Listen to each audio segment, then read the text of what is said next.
What's up everybody? Welcome back to Delta's Garage. Today we're going to be looking at my 1986 Toyota Corolla SR5. Originally picked it up in Boston and we've had a lot done to it, so let's get into it.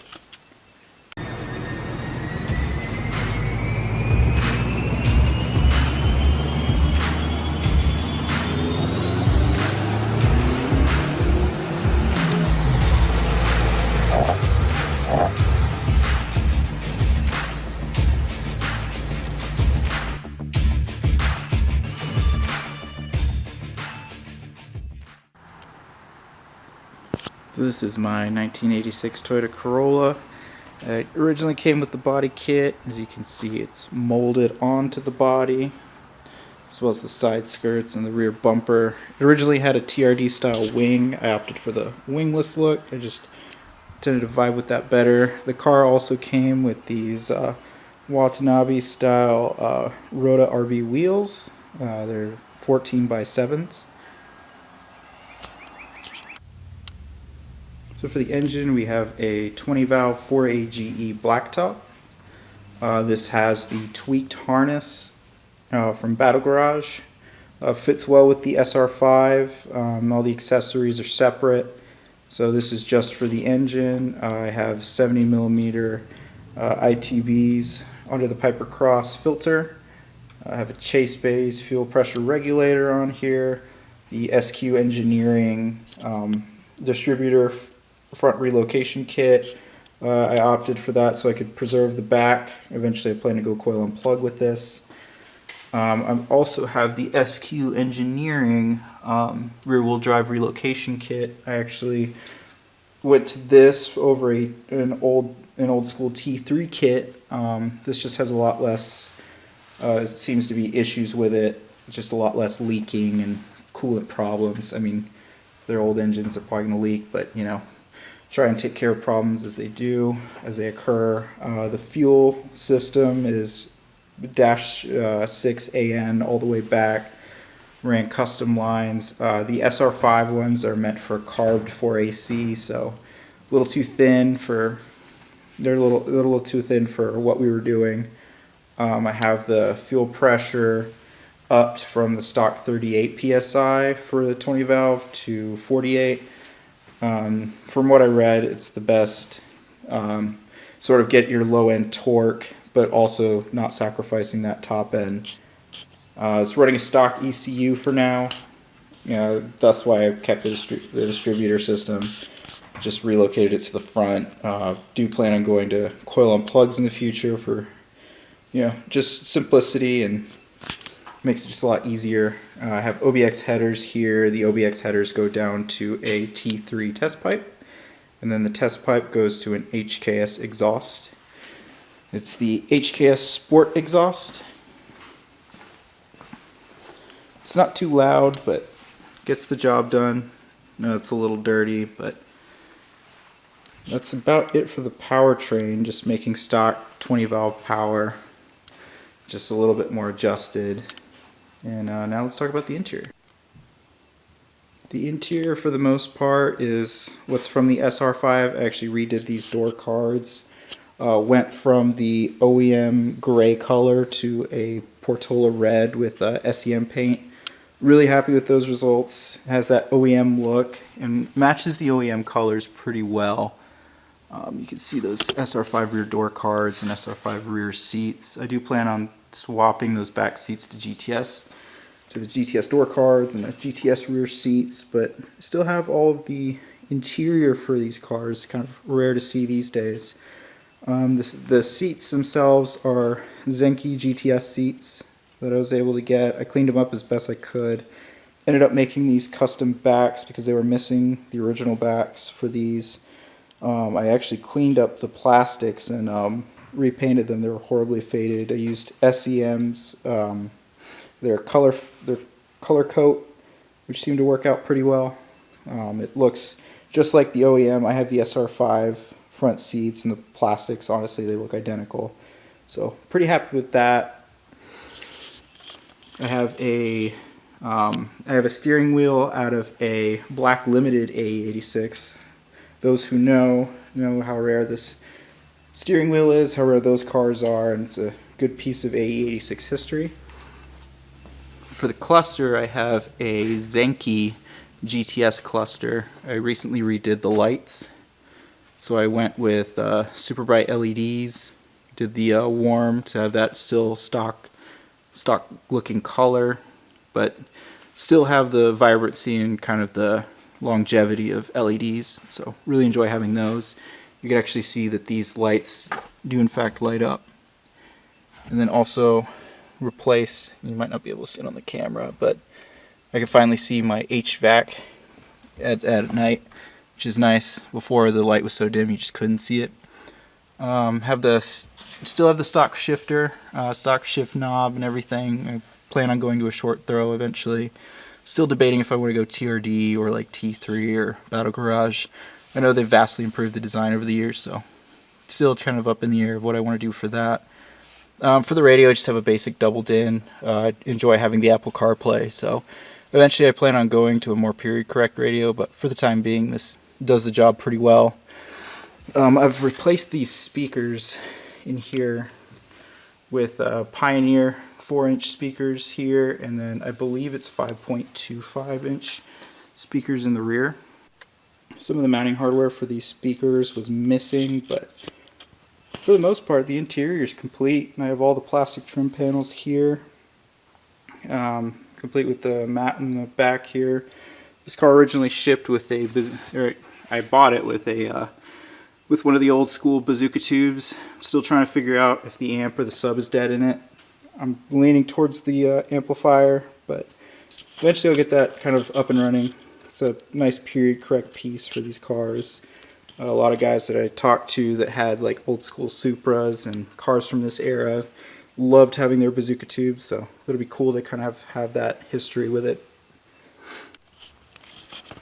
One thing I forgot to mention is that I'm running AEM temperature gauges for both the oil and the coolant. So I have oil on the left and then water on the right. I know some people have had issues with their 20 valves running hot without a oil cooler. I don't have an oil cooler in my system. I haven't seen the temperatures get quite hot enough to need one just yet, but I keep an eye on it just to be sure. The other pieces on the interior, the dash is pretty good. Still has a crack in the middle, so I'm debating either just getting this one repaired because the rest of it's pretty flawless. But yeah, pretty much stock interior. I do have some phase 2 motoring, kind of the gray checkered mats coming for this. They're on back order, ordered them back in March, but yeah, mostly stock interior, but mostly complete, so it's just really enjoy having all those pieces. And of course we have the cup holder. Can't have an 8.6 and not have the cup holder.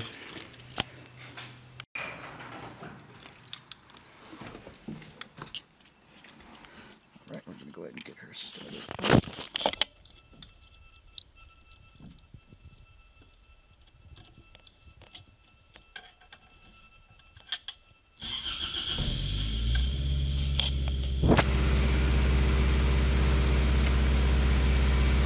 It is idling a little bit higher than normal. I did just take off the battery to do some work and replace the LEDs, so it's going to idle a little bit before the ECU kind of relearns itself again.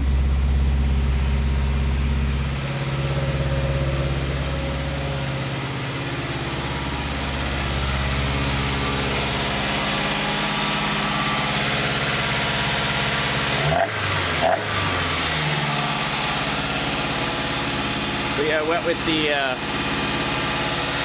throttle cable relocation. It kind of puts that throttle back underneath instead of hanging over top. Gives it a much cleaner look. But overall, this is my 1986 Toyota Corolla SR5. I went ahead when I had the paint job done. This was originally all red.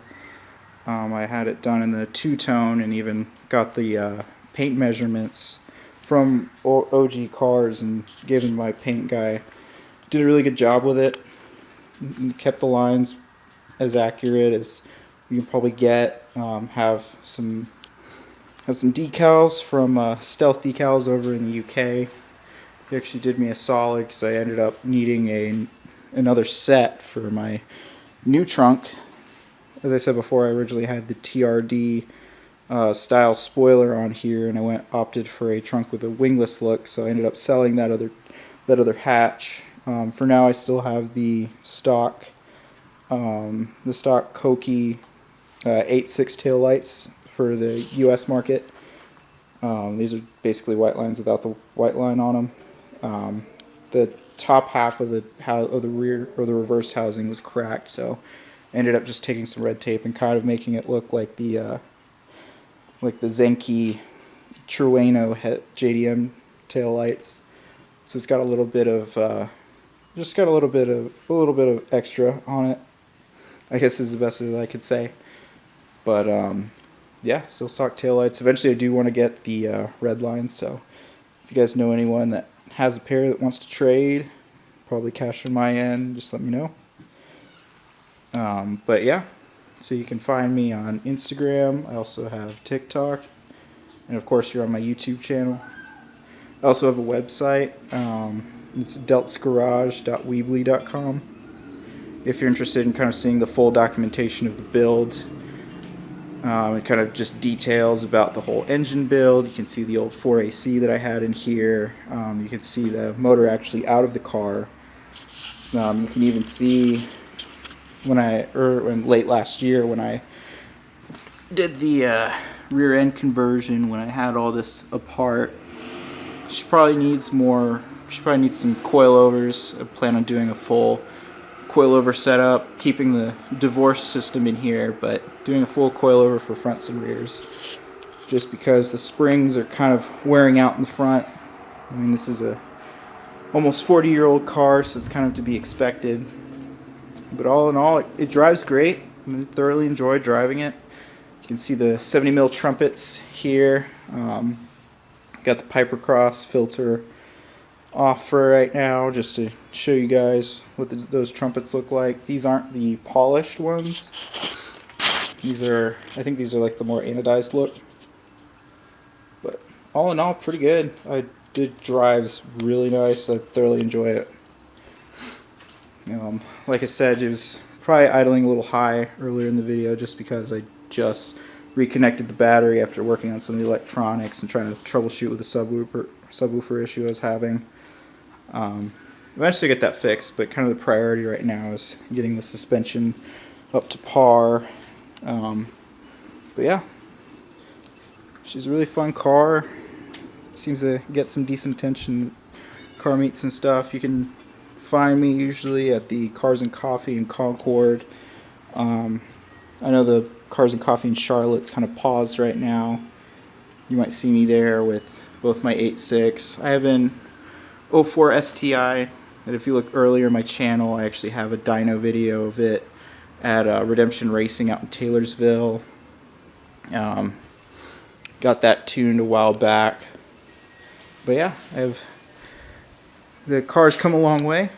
It's definitely been a journey with this car, but I love it.